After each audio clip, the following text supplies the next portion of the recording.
shifts don't match what they say is supposed to be happening. And I wish I knew why, but that's, if I could tell the weather, then I'd be a richer person than I am.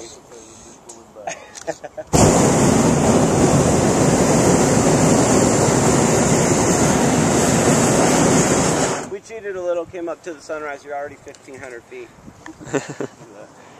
So we made it, but if you didn't get the picture you wanted, that's okay. All we got to do is go back down and come back up again, make a whole nother sunrise.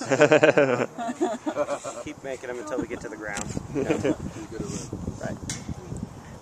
Black and green ropes are turning vents. You can't really see the vent on the side, but as I pull one or the other open, you notice the basket's slowly rotating. It's just letting air out like a little mini jet. It will turn you. Mr. Fosberg, can you hear me now? He's just ignoring you.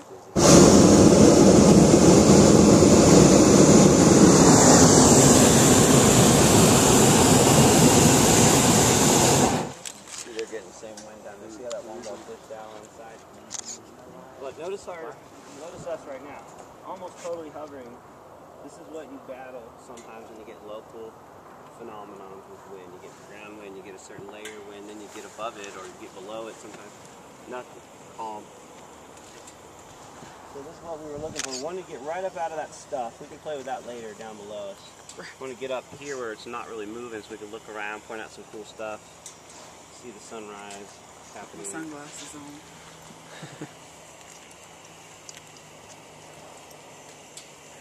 Hey Fozzie, before you take off, answer my radio please.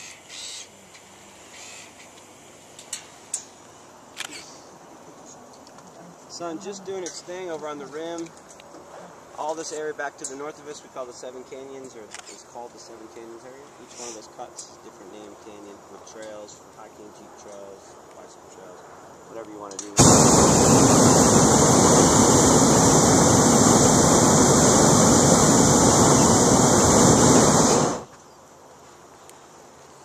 So really pretty back there. The main one in that series is straight out from us where the buildings are at the base of that canyon. That's called Boynton. And it's awesome view back there. Straight out where the buildings are, a little cluster of white specks everywhere. 2 hours in takes you to the Sedona Indian Ruins. Really cool spot back there to check out.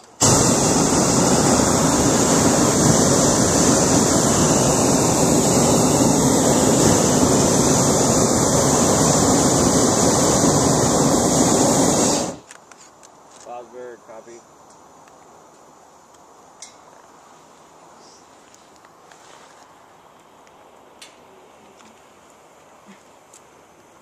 trying to help anybody who gets off first, you know, whoever balloon gets off first,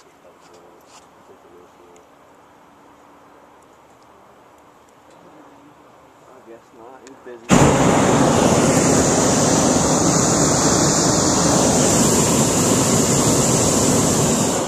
Fozzie, can you hear me?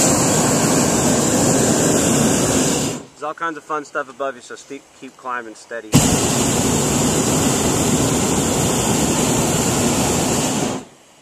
Don't level off with the ground. I feel like Nina was that fast. Like, it didn't feel fast, but you and Nina was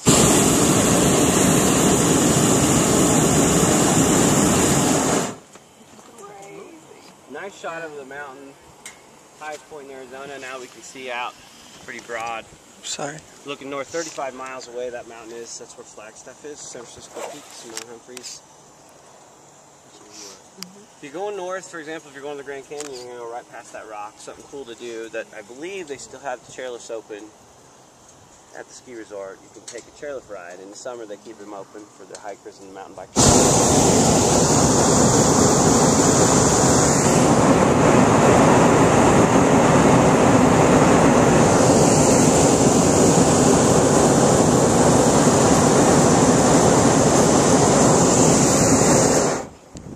From the top chair at the ski resort, you can see about 250 miles on the top of that mountain.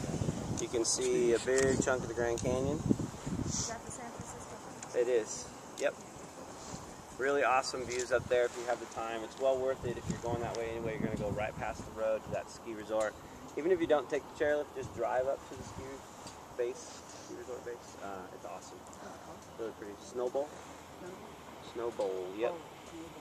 There's a big sign right on the road. There's only one way in. I mean, it's really clearly marked.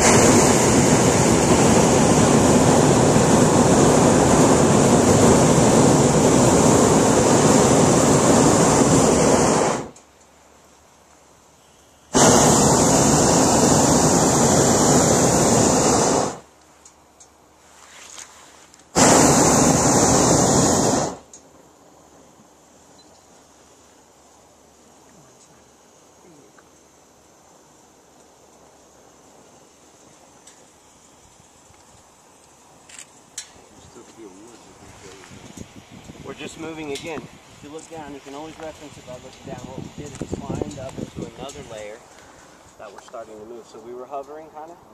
We went up and we hit the layer moving like a river current. We're transitioning right now, which is why you feel that little bit of breeze. And then as we get leveled off or stable, you know, with this layer.